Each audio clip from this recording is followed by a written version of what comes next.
Como é que isso aqui custa 70 milhões de dólares? E o que a CIA tem a ver com isso?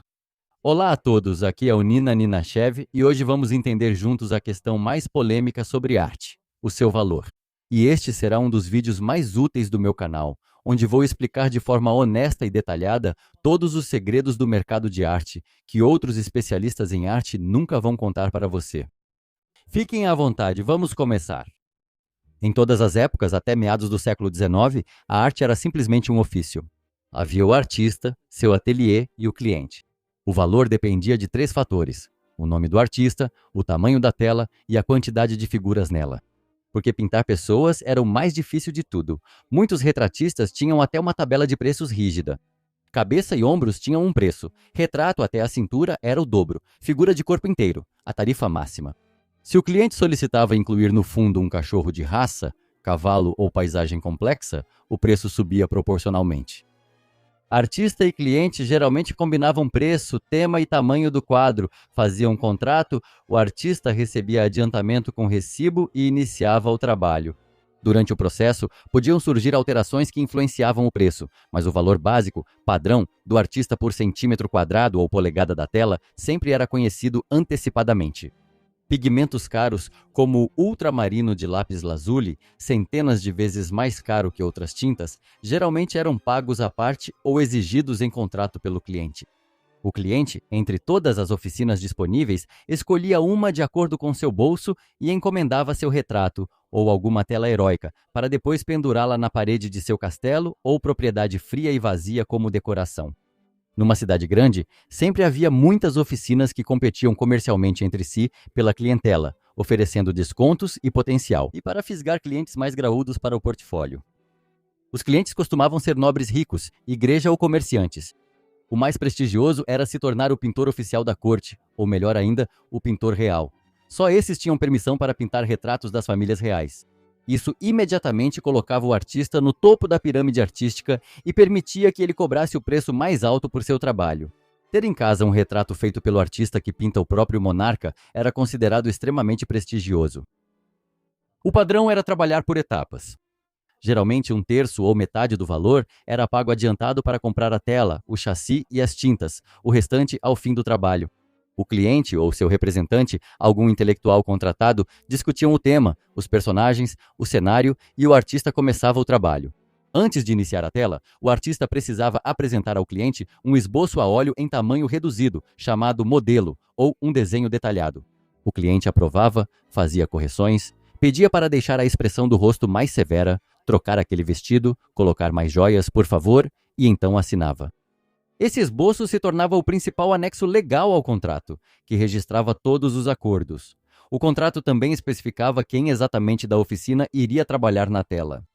Nas grandes oficinas, muitos aprendizes trabalhavam e geralmente cuidavam das partes secundárias da imagem.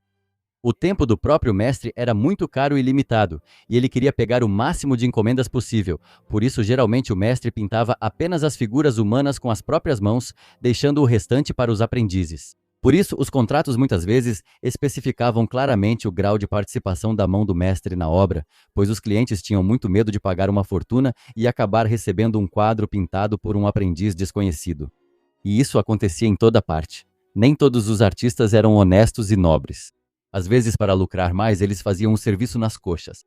Se um aprendiz talentoso fosse encontrado, podia receber secretamente a tarefa de pintar até o rosto, e o mestre apenas assinava a tela.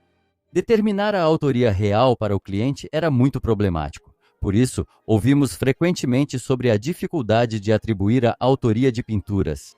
A assinatura do mestre na pintura nem sempre indicava sua participação na obra. E esse é um problema bastante complexo. Pelo estilo, pelo traço característico do pincel ou por alguma particularidade ao retratar o rosto, os olhos ou os lábios, é muito difícil determinar com precisão a autoria de uma pintura quando já se passaram 500 anos desde sua criação. Como você pode ver, praticamente não havia liberdade para os artistas dentro de uma encomenda. Eles faziam exatamente o que era pedido. Era como um ateliê. Claro, cada artista tinha seu próprio estilo, seus truques e métodos, mas no geral, tudo se resumia a quão realista e fielmente o artista conseguia executar a encomenda. O principal critério de qualidade de um retrato era a semelhança fisionômica e a transmissão do status. Se o retrato não se parecia com a pessoa, ou, ao contrário, se o rosto do cliente era feito de forma muito realista, sem a devida dose de lisonja, o que era doloroso para pessoas não muito atraentes, o cliente podia se recusar a aceitar o trabalho até que fosse corrigido. Por isso, surgiam constantemente discussões acaloradas e até processos judiciais entre os artistas e os clientes. Assista ao meu vídeo sobre El Greco. Ele aproveitou astutamente as brechas no sistema de encomendas para conquistar seu status. Vou deixar o link na descrição. Agora eu vou dar alguns exemplos interessantes. Eles ilustram muito bem as relações financeiras entre artistas e clientes. O pintor inglês William Hogarth, em 1750, recebeu uma encomenda do riquíssimo banqueiro Sir Richard Grosvenor. O banqueiro deu ao artista total liberdade para escolher o tema e prometeu pagar qualquer quantia que ele pedisse. Hogarth decidiu pintar um quadro dramático e trágico, Sigismunda chorando o coração de seu marido Guiscardo, baseado na novela de Boccaccio. Na tela estava retratada uma mulher chorando, segurando nas mãos uma taça com um coração humano de verdade. Quando Grosvenor viu o resultado final, ficou horrorizado. O quadro lhe pareceu sombrio demais, sangrento, excitando, inadequado para uma sala de estar decente. O banqueiro tentou rescindir o acordo de forma delicada, escrevendo a Hogarth elogiando sua habilidade, mas dizendo que não podia possuir algo que trouxesse tanta tristeza. Ele sugeriu ao artista ficar com o quadro. Entende? O quadro não era muito apropriado para ficar pendurado na sala de estar. Imagine, chegam os convidados, todos animados para conversar, fofocar, e aí está aquela pobre dama com o coração ainda vivo dentro de um copo. É meio indecente, meio fora de lugar, sabe?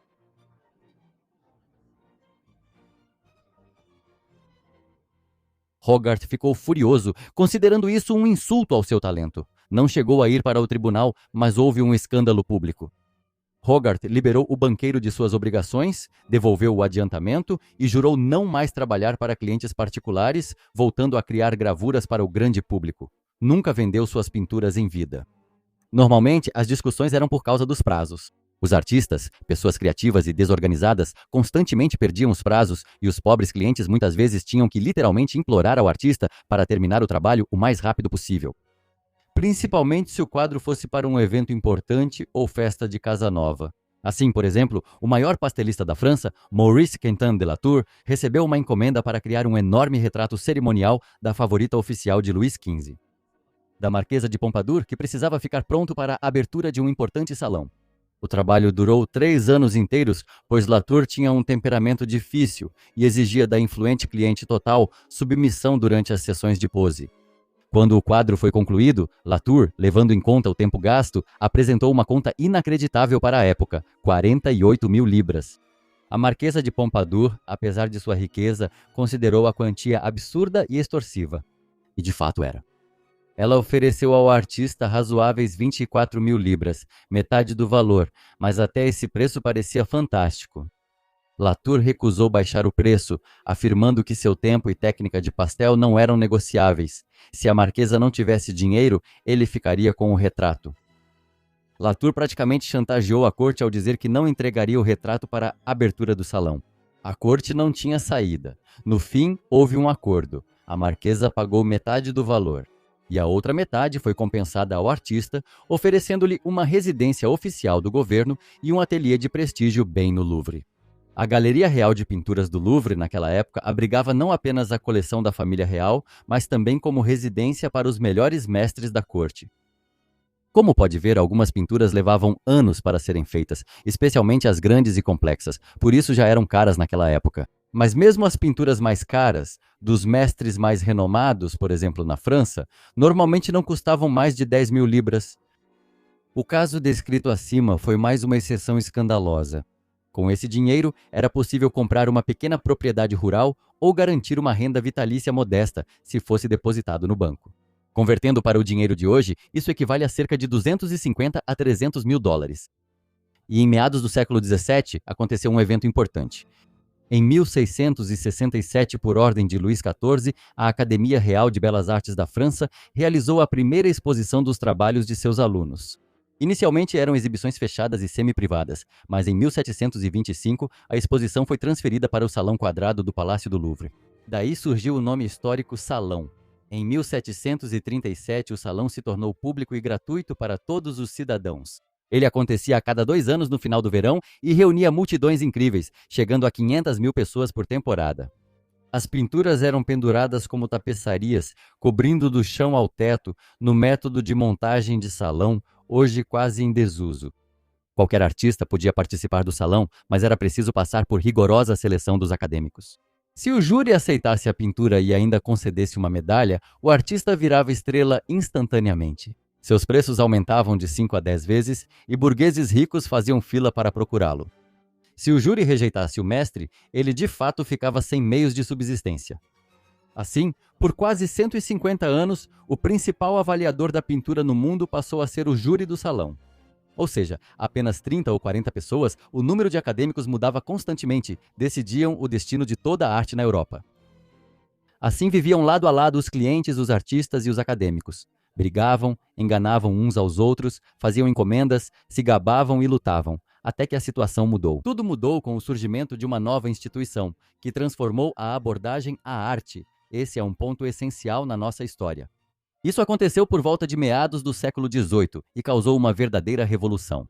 Como já perceberam, até então a arte era privada. O cliente encomendava uma pintura para o seu quarto e ela ficava pendurada lá por muitos anos, sendo vista apenas pelo dono, sua família e amigos, cumprindo uma função puramente decorativa. Uma pessoa comum, que não podia se dar ao luxo de comprar um quadro, só podia ver arte na igreja ou em alguma instituição pública. A pintura permaneceu inacessível para a maioria das pessoas por muito tempo, até que surgiram os museus. O primeiro passo foi a abertura das coleções reais privadas para um público restrito. O Papa Clemente XII, no século XVIII, abriu a coleção de antiguidades para os habitantes de Roma, perseguindo exclusivamente objetivos educativos. Depois, a Galeria Uffizi em Florença foi aberta. A última representante da família Médici, Ana Maria Luísa Médici, deixou a coleção da família para a cidade com a condição de que ela nunca deixasse Florença e estivesse sempre acessível ao público. Mas o verdadeiro nascimento do Museu Público de Arte aconteceu durante a Revolução Francesa. Em 1793, o novo governo republicano nacionalizou o Palácio Real do Louvre e toda a coleção do deposto Luís XVI. E com base nessa coleção foi criado o primeiro grande museu público. O museu foi criado com uma ideologia totalmente nova para a época, muito alinhada com a própria Revolução. A arte não pertence mais ao rei, ela pertence a toda a nação.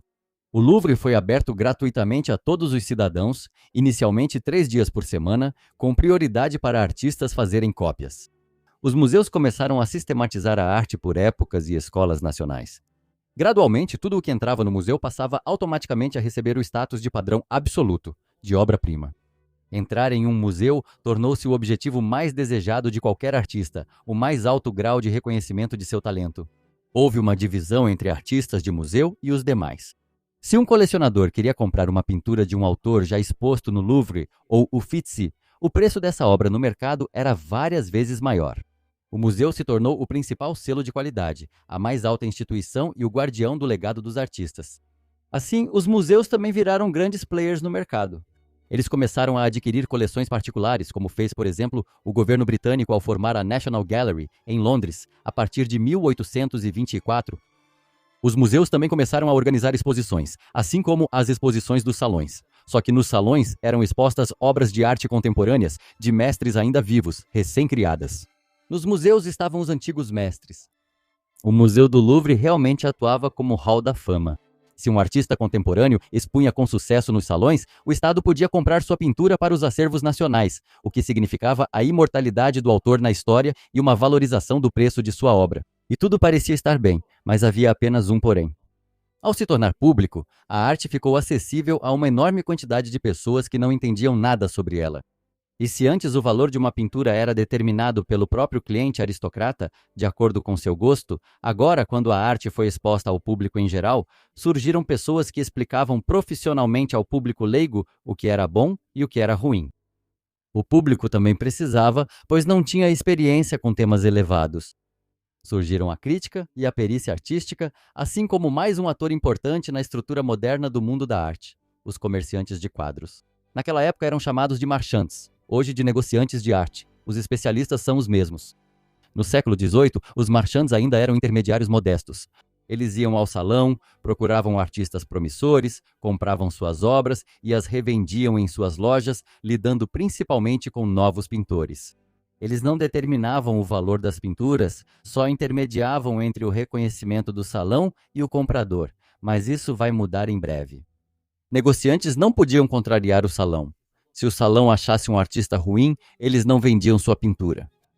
O salão detinha o monopólio absoluto do gosto artístico e os museus seguiam cegamente o salão.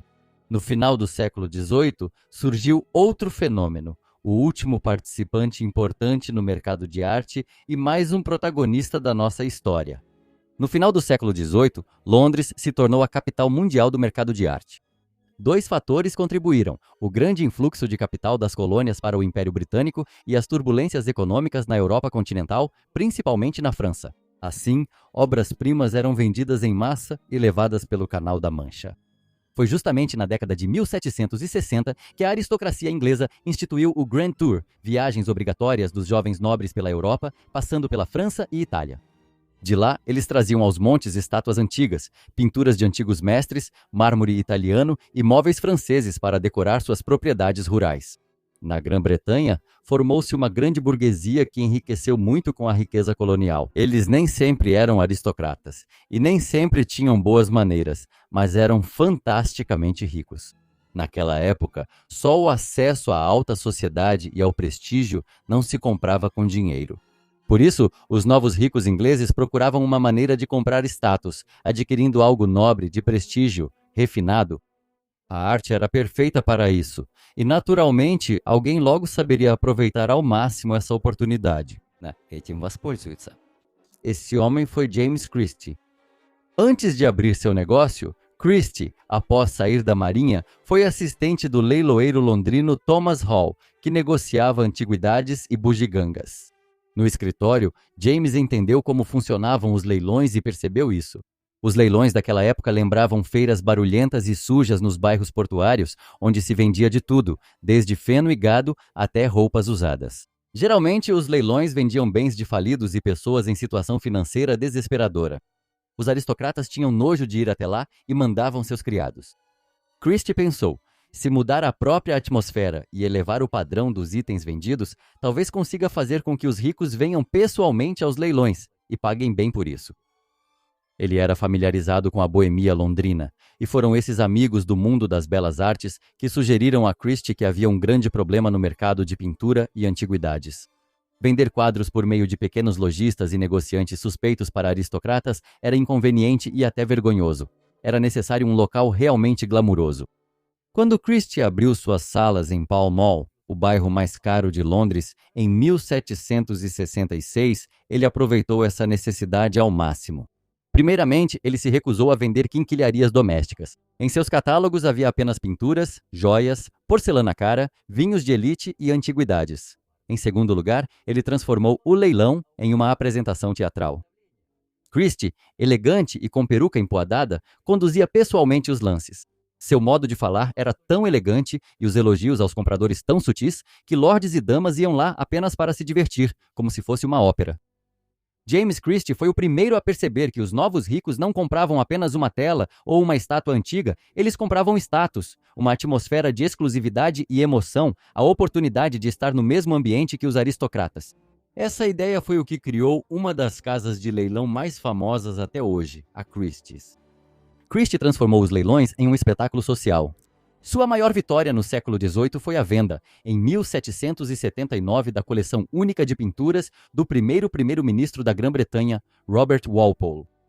Christie atuou como intermediário e toda a coleção foi comprada integralmente pela imperatriz russa Catarina II. Para o Hermitage, por impressionantes 40.500 libras esterlinas, o que convertido para os valores atuais equivale a 1,2 bilhão de dólares. Assim, surgiu um novo esquema de vendas concorrendo com os negociantes de arte. O preço de um quadro na loja sempre foi um mistério para o comprador. O comerciante definia o valor de acordo com o status e a riqueza do cliente. Isso gerava suspeitas de engano e desconfiança. Já no leilão, surgiu uma concorrência de mercado aberta. O preço aumentava diante de todos. O comprador observava os concorrentes e percebia que o preço alto indicava demanda pelo item. Isso gerava mais confiança na nova classe de ricos da burguesia, que não entendia nada de arte, mas tinha dinheiro de sobra. Os negociantes tradicionais ofereciam uma compra tranquila e reservada, enquanto a casa de leilões Christie's transformou a compra de arte em um esporte e um jogo de azar. Os leilões públicos aumentavam a adrenalina. A rivalidade entre os lords por uma tela rara era incentivada pelo público, levando as pessoas a pagarem muito mais, influenciadas pelo momento. Se um aristocrata precisava de dinheiro urgente, como para dívidas de jogo, não era vantajoso buscar um negociante tradicional. O negociante compreendia o desespero do vendedor e reduzia o preço ao máximo, podendo vender o quadro por anos. As casas de leilão garantiam uma venda rápida e em grande escala de todos os bens de uma só vez, em uma data fixa. Isso fez dos leilões o principal instrumento para a liquidação de heranças e falências. Comerciantes tradicionais tentaram boicotar os leilões, mas logo perceberam que estavam perdendo. No fim, eles se adaptaram e acharam seu nicho. Os próprios negociantes viraram principais compradores nos leilões. Eles compravam itens em grande quantidade lá e depois os revendiam em suas galerias para aqueles clientes que não queriam aparecer publicamente nos leilões. Negociantes também passaram a atuar como agentes. Os lordes ricos muitas vezes tinham vergonha ou medo de negociar por conta própria, então contratavam esses intermediários para darem lances profissionalmente em nome deles nas salas da Christie's ou, mais de 100 anos depois, da Sotheby's. O final do século XVIII foi um ponto de virada para o modelo financeiro do mundo da arte. Veja que interessante. Foi exatamente nessa época que surgiu o embrião do mercado de arte como o conhecemos hoje. O museu e o salão definiam a qualidade da arte e o prestígio do artista, determinando seu alto valor. Имени художника. 2. Leilões e negociantes serviam como especialistas e intermediários, formando o preço final do produto e vendendo diretamente as pinturas. No começo, as novas regras pouco afetaram o preço das pinturas, pois eram vendidas principalmente obras de mestres vivos. Elas eram vendidas por 50 a 200 guinéus, algo como 10 a 40 mil dólares no máximo. Quase o mesmo preço pelo qual hoje é vendido um bom, mas não famoso, artista contemporâneo. Já os antigos mestres, quase todos foram comprados por museus e apareciam no mercado muito raramente. Houve escassez de antigos mestres enquanto o dinheiro da nova burguesia só aumentava. A Revolução Industrial avançava na Europa, criando uma nova classe de ricos, fabricantes e industriais que nadavam em dinheiro. E não há nada mais desejado para um novo rico do que ter algo realmente valioso, algo histórico, algo vindo de cima da própria aristocracia, comprar para si um status, mesmo que seja apenas pintado. Em 1823 aconteceu a venda da coleção de George Watson Taylor. A pintura de Rubens, Paisagem com o Castelo Steam, foi vendida na Christie's por fenomenais 1.500 guinéus, aproximadamente 290 mil dólares atuais. Em seguida, o escândalo sensacional de 1876, o retrato da Duquesa de Devonshire, pintado por Thomas Gainsborough. Essa pintura já gerava alvoroço antes de ser vendida. O autor é o renomado retratista Thomas Gainsborough.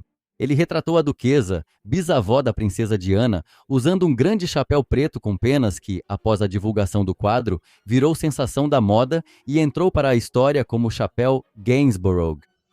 Depois, essa pintura desapareceu misteriosamente da coleção da família e 50 anos depois foi encontrada na casa de uma professora aposentada que cortou a parte de baixo da tela para que ela coubesse acima da lareira.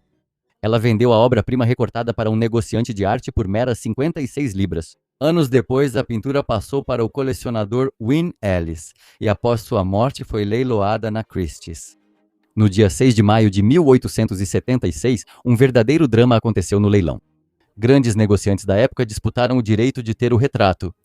A pintura foi vendida por 10 mil guinéus, valor recorde e astronômico para a época, equivalente a 2 milhões de dólares. 2 milhões de dólares сегодня. Foi comprada pelo renomado negociante de arte londrino William Ognew. Naquele momento, esse era o preço mais alto já pago por uma pintura em um leilão na história da humanidade. Ognew expôs a pintura em sua galeria, mas 3 dias depois ela foi roubada pelo mais famoso gênio do crime da época, que serviu de inspiração para o Dr. Moriarty, Adam Wart, simplesmente cortando-a da moldura. Ele precisava da pintura para resgatar seu irmão da prisão, mas acabou não usando, e por 25 anos carregou esse tesouro no fundo falso de sua mala, até que, já velho e debilitado, finalmente concordou em vendê-la secretamente em troca de imunidade penal. O filho de Ognew comprou o retrato de volta com alegria por 25 mil dólares, mas imediatamente o revendeu ao banqueiro americano George Morgan por impressionantes 150 mil dólares, o que equivale a cerca de 6 milhões de dólares hoje. Ele aumentou o valor do resgate em 6 vezes, Outro fator importante que afeta o valor das pinturas é a proveniência, ou seja, sua história. Se a pintura foi roubada, ou se está ligada a alguma história da vida do artista, ou se ela mesma se tornou uma sensação ou um fenômeno marcante, isso multiplica seu valor várias vezes. Mas preste atenção, de onde veio esse preço tão fantástico na venda inicial?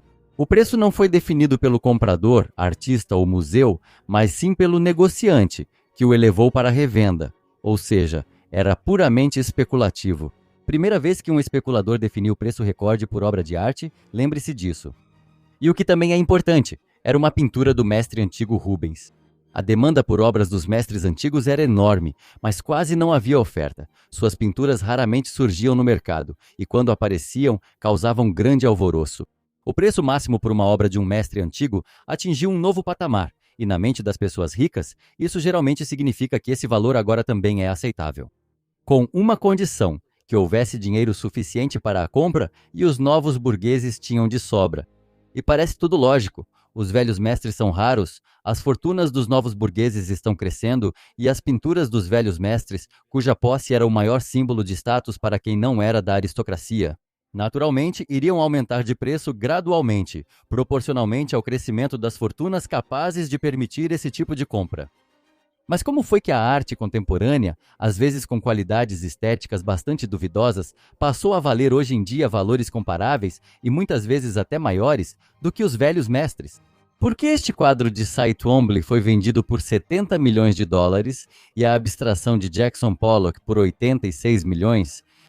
E aqui, novamente, a culpa é dos negociantes, ou melhor, de um negociante. Em meados do século XIX, o júri acadêmico do salão tornou-se extremamente conservador. Ele exigia pintura de acabamento liso, temas da antiguidade e teimosamente ignorava a nova realidade. Quando os jovens artistas, futuros impressionistas Edouard Manet, Claude Monet, Camille Pissarro, Renoir traziam suas obras com cores vibrantes e pinceladas visíveis, o salão as rejeitava em massa. Em 1863, o júri do salão rejeitou mais de 3.000 pinturas. O escândalo foi tão grande que Napoleão III ordenou pessoalmente a abertura de uma exposição alternativa, o Salão dos Recusados. Essa foi a primeira brecha decisiva no monopólio do Estado. Foi exatamente nesse momento que surgiram os perspicazes marchands de arte de um novo tipo, sendo o mais notável deles Paul Durand-Ruel. Veja mais no meu vídeo sobre impressionismo, link na descrição. É muito interessante. Paul Durand-Ruel não apenas dominou e reformulou o mercado de arte, ele praticamente o criou do zero. Antes, comerciantes de quadros eram revendedores passivos, aguardando a academia certificar o artista no salão. Durand-Ruel transformou o galerista em produtor, investidor e principal formador de mercado. Seu caminho ao topo envolve grandes riscos, quase falência e invenção de métodos no negócio da arte. Paul herdou do pai uma pequena loja de artigos de papelaria e quadros em Paris. O momento decisivo aconteceu na década de 1860, quando ele se interessou pelos artistas da escola de Barbizon, Camille Corot, Théodore Rousseau, Charles-François d'Aubigny. O salão oficial não os valorizava, vendo suas paisagens realistas como sujas e inacabadas. Durand-Ruel arriscou, ele comprava suas obras às dezenas. Quando, alguns anos depois, o público finalmente percebeu a beleza dos artistas de Barbizon, seus preços dispararam e Paul fez sua primeira fortuna, formulando sua principal regra: o maior lucro está onde a sociedade ainda não vê valor. É preciso encontrar algo que ainda não seja valorizado, comprar e esperar até que se valorize. Esse princípio funcionará daqui a 100 anos, espere pelo final da história. E aí aparecem os impressionistas, revolucionários, criadores de um novo estilo e de técnicas completamente novas em que ninguém acredita, que todos chamam de incompetentes. Recomendo novamente meu vídeo sobre impressionistas, assistam, é essencial.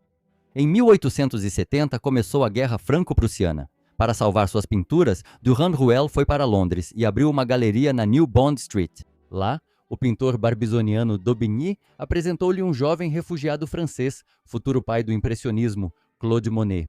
E este, por sua vez, apresentou Camille Pissarro a Paul, outro pai do impressionismo, sobre quem em breve haverá um vídeo. Inscreva-se para não perder. Durand-Ruel ficou encantado com seus novos experimentos com a luz e viu nisso o futuro. Ao retornar a Paris, ele conheceu o restante do grupo: Degas, Renoir, Sisley, Monet. O Marchand adquiriu centenas de obras quando a Paris inteira os ridicularizava. Em 1872, em um único dia, ele comprou de Edouard Manet nada menos que 23 quadros por impressionantes 35 mil francos. Isso equivale a cerca de 30 mil dólares atuais por quadro, enquanto o padrão era de até 20 mil. Ele também comprou muitas obras de Monet, Degas e Sisley, gastando toda a sua fortuna com elas. E em 1874 ele estava à beira da falência porque ninguém quis comprar esses quadros. No final, ele teve que vender uma parte significativa dessas obras para outros negociantes e raros colecionadores com uma margem mínima, e às vezes até pelo preço de custo, apenas para sobreviver. Mas ele continuou apoiando os impressionistas e, em 1874, com o seu apoio, foi organizada a primeira exposição dos impressionistas. O mundo da pintura em Paris era tão conservador que rejeitava novas ideias por muito tempo e achava que o negociante era louco, enquanto o negociante gastava enormes esforços e dinheiro naquilo que todos consideravam uma porcaria. Durand-Ruel continuava comprando quadros para guardar, sendo às vezes o único comprador da nova geração de artistas. E assim continuou por mais 15 anos até 1888, quando Durand-Ruel levou as pinturas dos impressionistas para os Estados Unidos. E nos Estados Unidos, naquela época, tudo que vinha da velha Europa era valorizado como ouro. Assim como os antigos mestres eram valorizados na Europa, os novos mestres europeus eram valorizados nos Estados Unidos. O público nos Estados Unidos era livre para opinar, sem uma academia opressora, e havia tantos super ricos quanto na Europa. E eles eram muito ávidos por coisas de status vindas da Europa. As obras impressionistas fizeram grande sucesso nos Estados Unidos. Por exemplo, a pintura de Edouard Manet, A Batalha entre o Kearsarge e o Alabama, uma das apenas 2 obras que restaram com Durand-Ruel das 23 compradas 15 anos antes, foi vendida por 25 mil francos. Todas as 23 pinturas foram compradas por ele por 35 mil francos. 25 mil francos equivalem hoje a cerca de 560 mil dólares.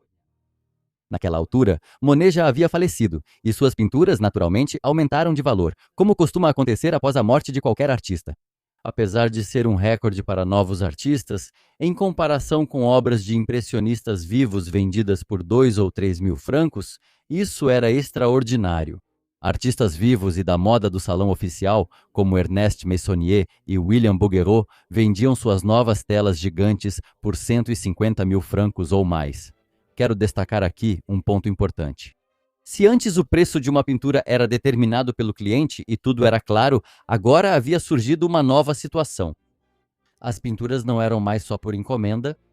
Durand-Ruel criou um novo esquema de vendas ao comprar pinturas impressionistas. Os artistas pintavam primeiro e só depois se buscava um comprador.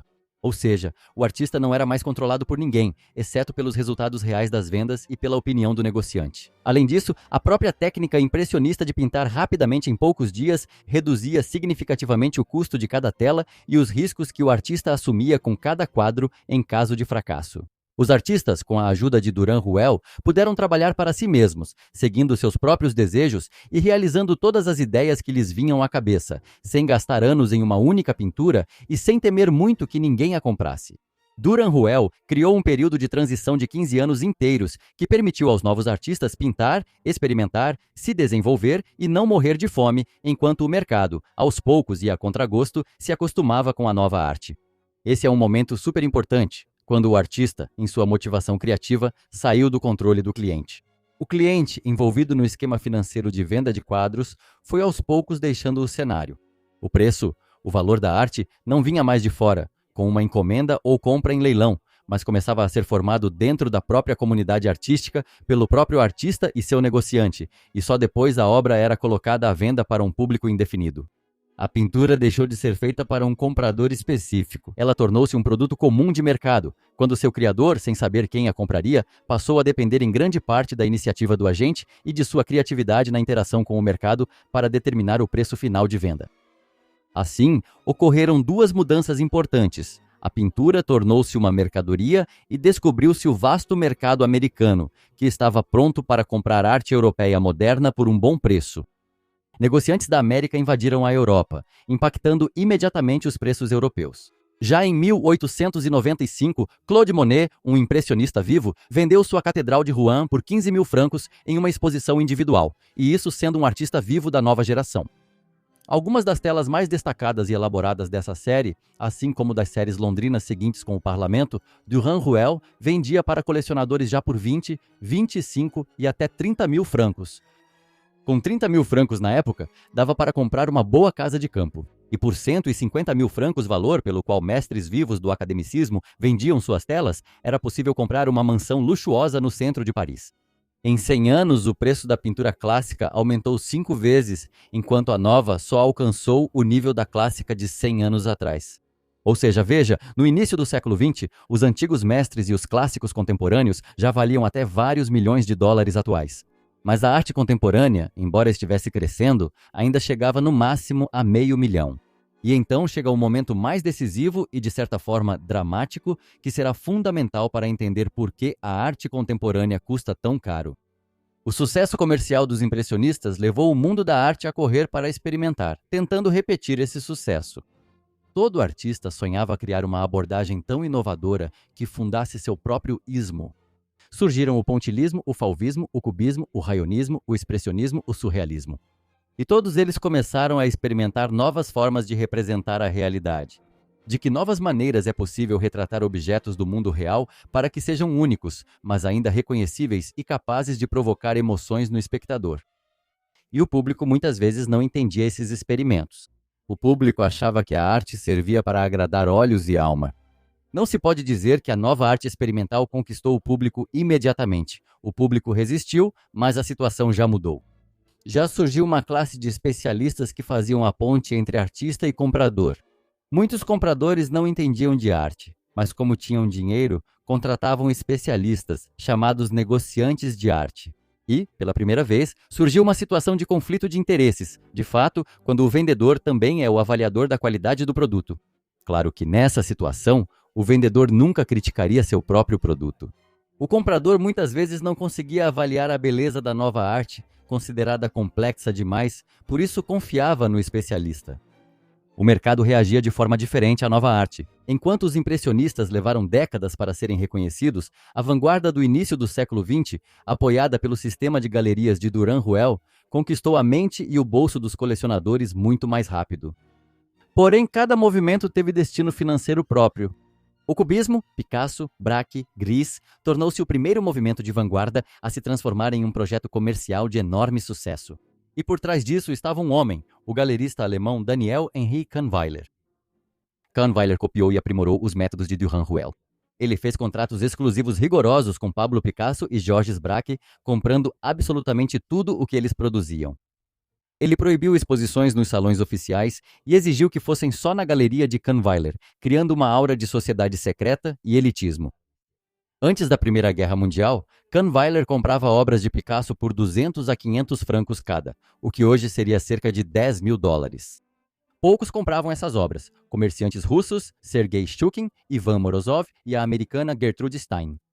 E em 1904 foi criado o primeiro fundo de investimento em arte da história. Um grupo de 13 burgueses juntou dinheiro e durante 10 anos comprou obras de modernistas, incluindo Picasso. Em 1914, eles organizaram um grande leilão em Paris para realizar o lucro. A pintura de Picasso, Família de Comediantes, adquirida pelo fundo por 1.000 francos, foi vendida por 11.500 francos. Isso equivale a cerca de $250 mil. O mercado entendeu que as pinturas dos cubistas são um bom investimento. Em 10 anos, o preço de uma pintura aumentou 10 vezes, ou seja, 100% ao ano. Poucos negócios no mundo ofereciam uma rentabilidade tão alta. Na Alemanha e Áustria, expressionistas, o Grupo Ponte, o Cavaleiro Azul e Egon Schiele vendiam obras em um ambiente bem diferente. Aqui, o mercado interno, e não o capital internacional, tinha o papel principal. Até 1914, as vendas eram difíceis. O público era conservador, mas galeristas como Herwart Walden os promoviam através de suas próprias revistas. As pinturas de Vassily Kandinsky e Kirchner custavam relativamente barato, de 100 a 800 marcos. Isso equivale a $1.000 a $6.000. Mas nos anos 1920, época da República de Weimar, chegou a era de ouro do expressionismo. Os museus alemães em Berlim, Frankfurt e Dresden foram os primeiros no mundo a começar a adquirir em massa obras de vanguarda para as coleções estatais. E também surgiram industriais locais ricos que se tornaram colecionadores. Os preços dispararam para o nível de 5 a 15 mil marcos, ou seja, até 100 a $110 mil. O surrealismo com Salvador Dalí, René Magritte, Max Ernst, Joan Miró, que surgiu na década de 1920, era vendido através de escândalos e atitudes provocativas. No início, o líder Henri Breton desprezava o comércio, mas os artistas precisavam comer. As primeiras exposições de Ernst e Miró rendiam só trocados. As pinturas eram vendidas privadamente a um seleto grupo de aristocratas franceses ricos por 1.000 a 3.000 francos de guerra, cerca de 2.500 dólares. Tudo mudou quando Dalí entrou em cena. Seu genial marketing de choque, aparecendo em um traje de mergulhador e dando palestras escandalosas, chamou a atenção dos negociantes americanos. Na década de 1930, Dalí foi aos Estados Unidos. Um sindicato americano de colecionadores pagava a ele um salário fixo, comprando todas as suas obras. As pinturas dele do final dos anos 30 já valiam de 2 a 5 mil dólares, uma quantia enorme para a época da Grande Depressão, equivalente a 50 a 100 mil dólares hoje. Como você pode ver, o público estava aos poucos se acostumando a comprar arte de vanguarda, e os artistas não paravam de buscar novas abordagens, até que chegaram a um ponto em que não havia mais novas ideias. E então aconteceu o último salto. Os artistas abandonaram a representação de objetos reais e partiram para a abstração total. Kandinsky, Mondrian e depois Malevich deram o último passo, abriram mão da figuração. O ponto final foi colocado pelo dadaísmo, que surgiu durante a Primeira Guerra Mundial como um protesto total contra a lógica da sociedade burguesa e da alta cultura acadêmica, que permitiram o massacre na Europa. Os principais rebeldes foram Marcel Duchamp, Tristan Tzara e Hans Arp. Em 1917, Marcel Duchamp, como um desafio, quase como uma brincadeira, fez algo que mudaria a arte de forma definitiva e irreversível.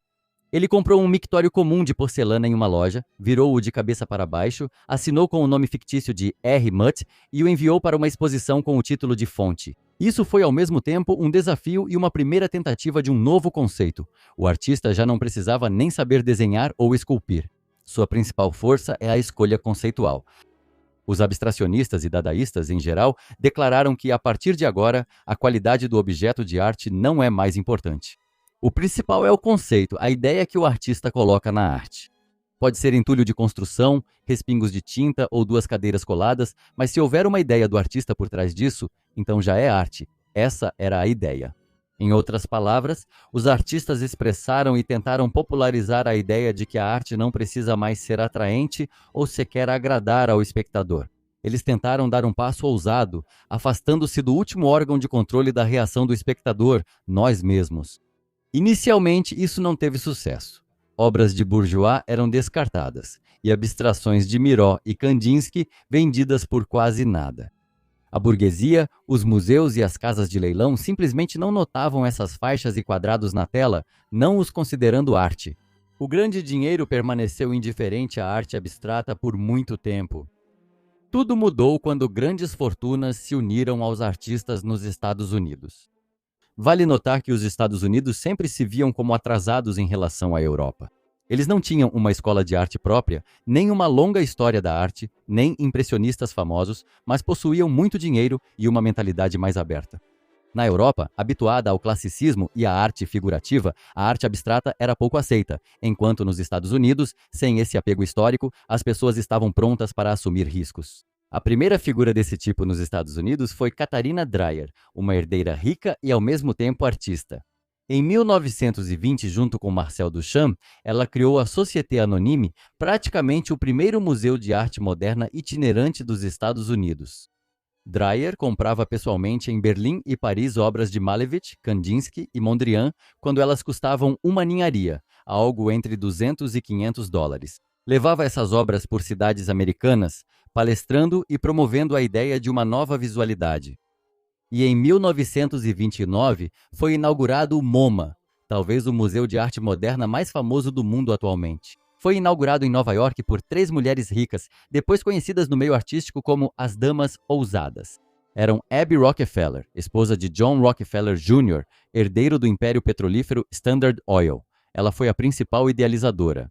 Curiosamente, o marido dela não suportava a arte moderna e se recusou terminantemente a dar dinheiro para esse capricho. Por isso, Abby gastava recursos próprios do seu orçamento independente. A segunda era Lily Bliss, herdeira de um grande magnata do setor têxtil. Ela era uma colecionadora apaixonada, comprava obras de Cézanne, Degas, Gauguin e apoiava financeiramente artistas de vanguarda. A terceira era Mary Sullivan, esposa de um advogado corporativo bem-sucedido, colecionadora e professora de arte. As mulheres alugaram, com seus próprios recursos, um espaço modesto de 6 salas em um prédio comercial comum em Manhattan. Abby Rockefeller usou seus contatos para atrair outros americanos ricos para o conselho de curadores.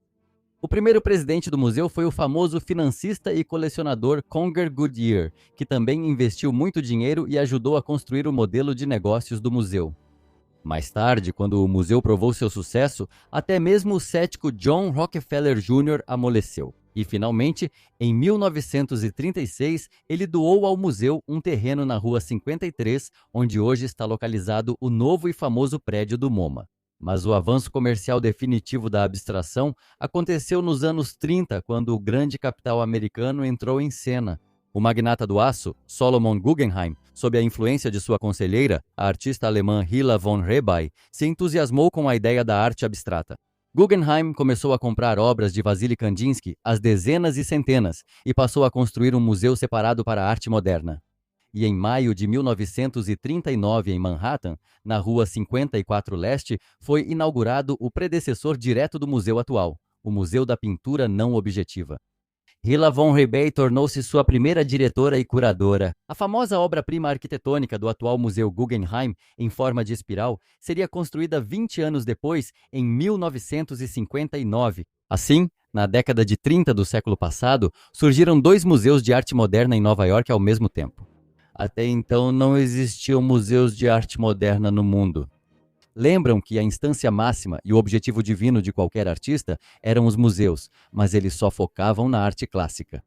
E não conseguindo entrar nos museus clássicos, a arte moderna construiu seus próprios museus. Sem reconhecimento dos especialistas, a arte moderna comprou esse reconhecimento graças a investidores americanos generosos, e esse investimento se pagou várias vezes. Quando o mercado de arte percebeu que um dos homens mais ricos do mundo construía no centro de Nova York um enorme museu, especialmente para essas manchas e linhas coloridas, o valor do abstracionismo como arte da elite disparou. Você entende o que aconteceu? Ninguém via valor na vanguarda até que pessoas diretamente ligadas ao mercado de arte começaram a investir enormes quantias de dinheiro nela. Já a legitimação comercial do ready-made de Duchamp só aconteceu meio século depois. Na década de 1960, a moda da pop art explodiu nos Estados Unidos e na Europa, impulsionada por Andy Warhol. Jovens artistas declararam Duchamp seu deus. Todos queriam ter em suas coleções aqueles objetos lendários, mas os originais já estavam no lixo. Então, em 1964, o galerista milanês Arturo Schwarz, com o consentimento de Duchamp, que tinha 77 anos, lançou uma reedição oficial licenciada, uma tiragem dos principais ready-mades. Foram fabricados 8 exemplares numerados de cada objeto, incluindo a fonte, a roda de bicicleta e assim por diante, e Duchamp os assinou pessoalmente, mesmo sem ter participado da criação deles. E em 15 de outubro de 1958, a Sotheby's realizou o lendário leilão da suposta coleção de Goldschmidt, que foi um sucesso graças a uma boa divulgação. Wilson transformou uma simples leilão rotineiro em um evento noturno sofisticado, com um rigoroso dress code de traje a rigor. No salão, reuniu-se a elite mundial, incluindo estrelas de Hollywood como Kirk Douglas.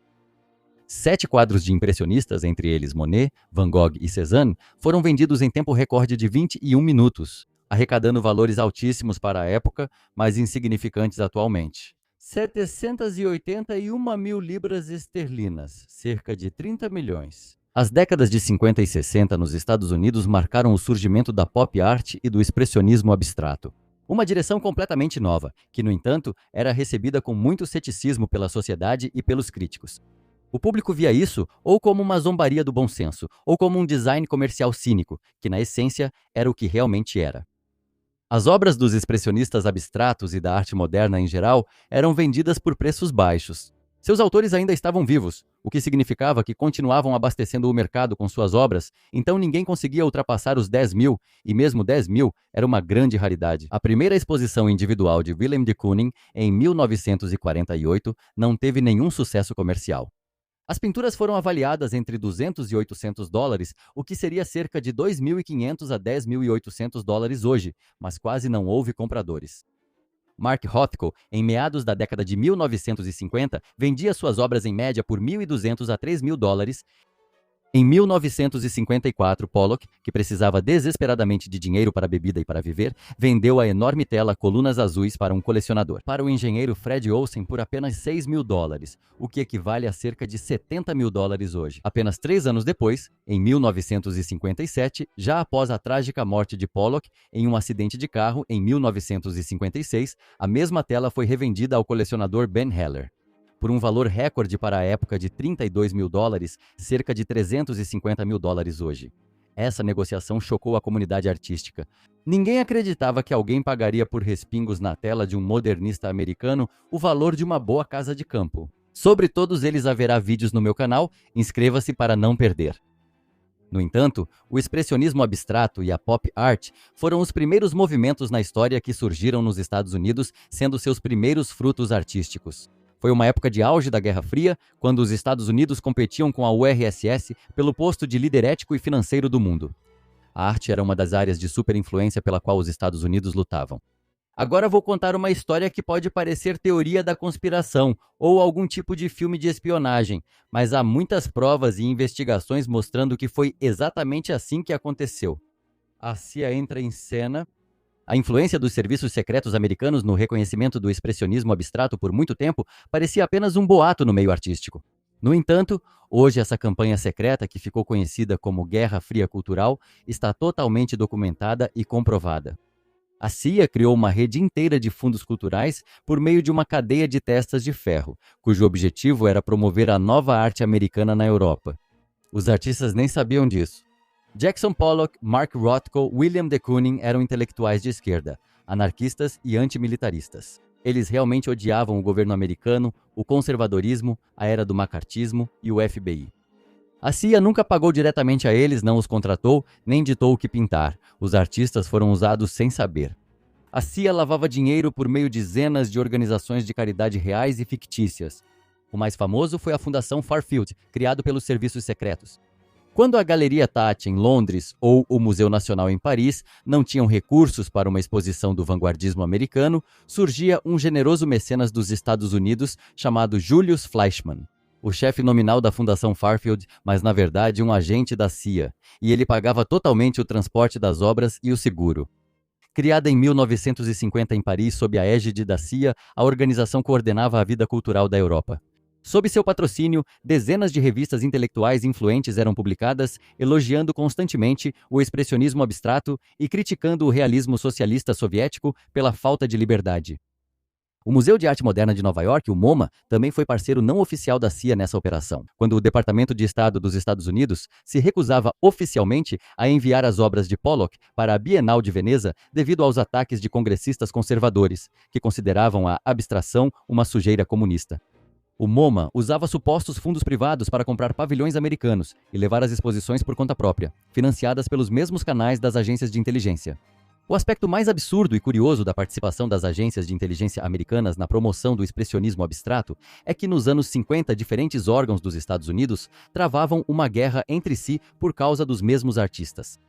Enquanto a CIA gastava secretamente milhões de dólares para expor Jackson Pollock e Mark Rothko em Paris e Londres como símbolos da liberdade americana. O FBI, liderado por Edgar Hoover, abria processos criminais contra esses artistas, enquanto congressistas conservadores afirmavam publicamente que sua arte era uma conspiração comunista.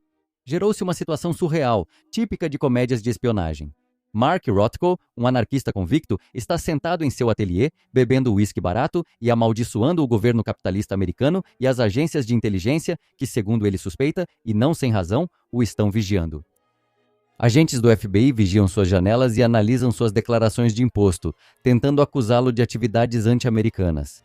No mesmo dia, agentes da CIA, por meio de uma fundação de fachada, transferem secretamente uma enorme quantia para a conta do Museu de Arte Moderna para pagar o seguro e o transporte das gigantescas telas de Rothko para Paris em primeira classe. Os artistas iam para exposições europeias organizadas com dinheiro da CIA, sem nem sequer suspeitar disso. Eles realmente acreditavam que estavam sendo promovidos por mecenas privados. Em breve contarei sobre a operação dos serviços secretos americanos. Inscreva-se para não perder, é muito interessante. A participação da CIA na promoção da vanguarda é uma das operações de propaganda mais bem-sucedidas e sutis do século XX. Os serviços secretos não criaram o estilo nem pagaram aos artistas. Eles simplesmente construíram e financiaram a infraestrutura que tornou esses artistas mundialmente famosos. Sem o dinheiro da CIA, o expressionismo abstrato provavelmente teria ficado restrito a Nova York e não se tornado um marco da arte mundial. O mundo da arte, ao notar a presença constante dessa arte incompreensível em exposições, museus e sendo adquirida por milionários, passou a acreditar que havia algo ali. Então teve início o conhecido efeito do Rei Nu.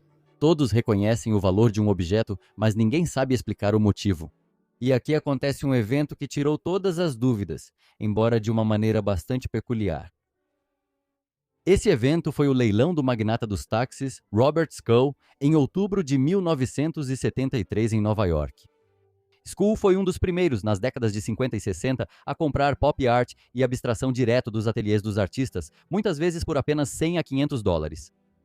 Em 1973, ele colocou sua coleção em leilão na Sotheby's. Os resultados chocaram o mundo.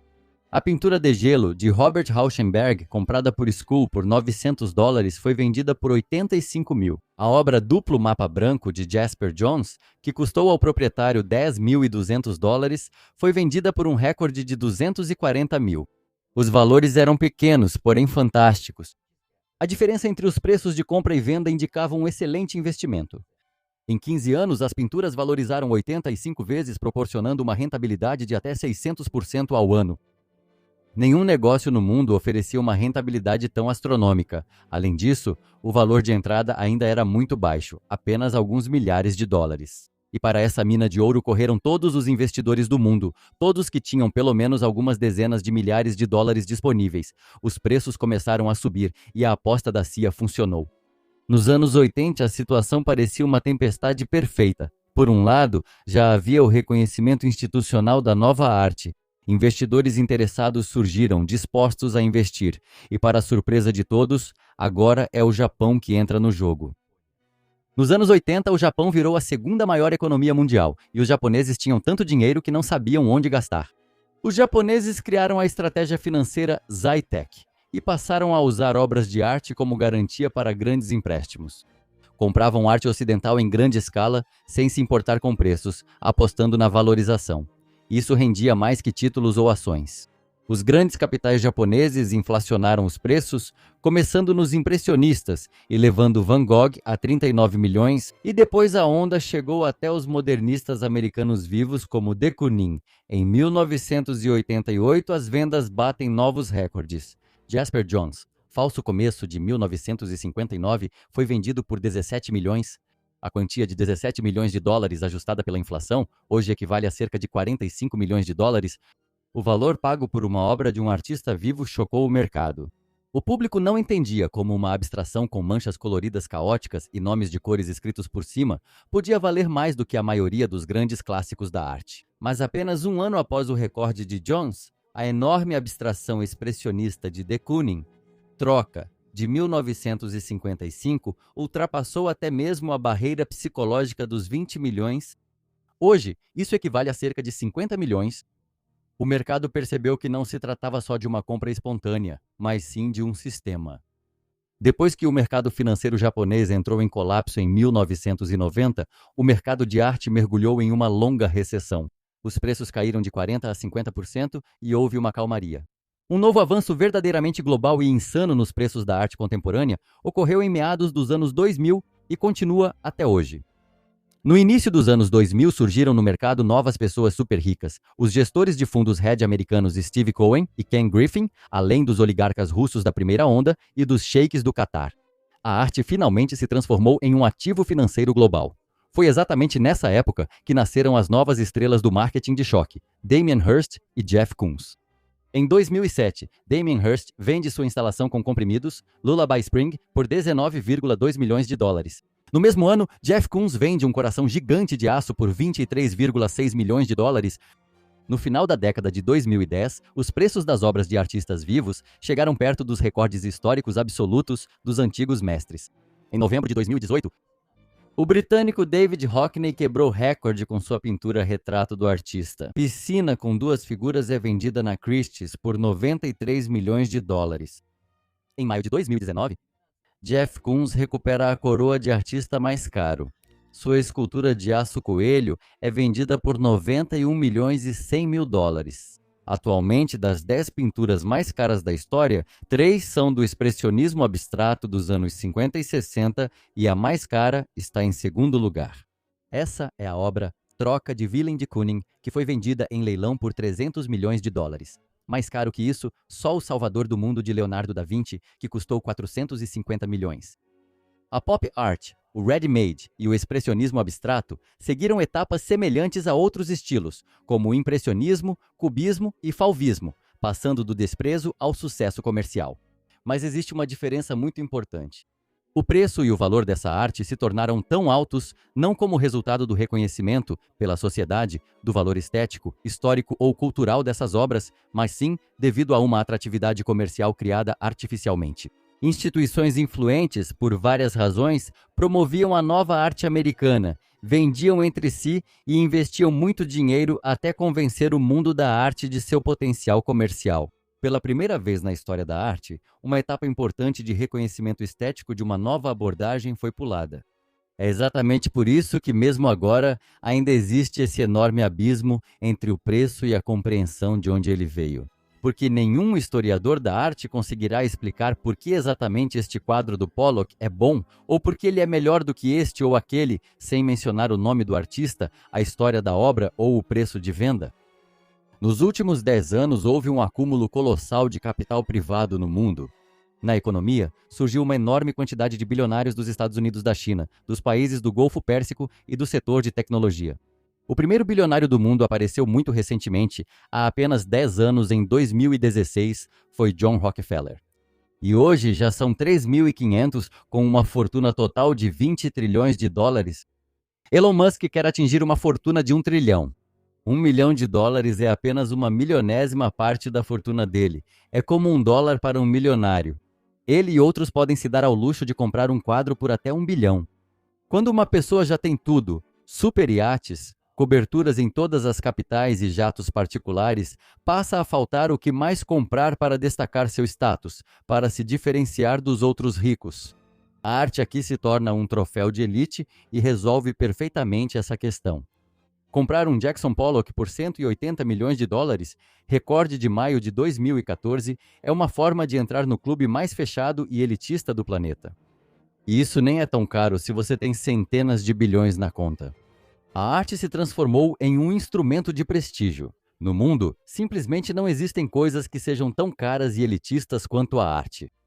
Os antigos mestres aparecem muito raramente no mercado. Eles já foram comprados por museus há muito tempo. Por isso, no topo das pinturas mais caras, vemos muitas obras de arte contemporânea, o preço das quais nos parece absurdamente alto. Atualmente, o mercado de arte funciona de forma muito simples. No topo dele estão os museus. Eles observam atentamente o cenário em busca de novos artistas e determinam a qualidade da arte. Para um artista, entrar em um museu significa nunca mais precisar provar sua competência profissional. Assim que o nome do artista entra em um museu importante, tudo o que ele produz passa a valer seu peso em ouro. Não importa o que seja, não importa como foi criado. Esse artista se torna intocável, independente das instituições, dos críticos e ainda mais do público, ocupando um lugar tão elevado quanto o próprio museu. No segundo degrau estão as casas de leilão em parceria com os negociantes de arte. Eles formam e impulsionam o preço da arte, colocando lotes raros como objetos de disputa entre os ricos. No terceiro degrau estão galerias, galeristas e especialistas em arte. Eles desempenham o papel de filtro, peneirando tudo o que há no mercado em busca dos artistas mais promissores. Organizam exposições, campanhas e constroem a reputação deles. Sem o aval deles, sem a aprovação e participação deles, é simplesmente impossível para um jovem artista chegar mais alto. A própria Saatchi Art, a maior, mais influente e comercialmente bem-sucedida galeria do mundo, já é de fato uma instituição que distribui prêmios de ouro, como antes fazia a academia. E no nível mais baixo estão os artistas sem nome. Eles fazem de tudo para chamar a atenção e impressionar os negociantes e galeristas, gerando em sua maioria milhares de obras medianas, extremamente distantes da verdadeira arte, porque se destacar hoje em dia é quase impossível. Tudo já foi tentado e repetir não interessa. O mundo da arte contemporânea é uma esteira comercial artificial, sem espaço para a estética. Na verdade, ela é secundária. É exatamente por isso que você sente esse desconforto com tanta frequência quando olha para esse quadro e vê o preço de 70 milhões. Claro que ele não vale tudo isso. Mas é esse o valor da sensação de prestígio por possuir um objeto com uma assinatura famosa. Esse é o valor para entrar na elite mundial dos colecionadores de arte.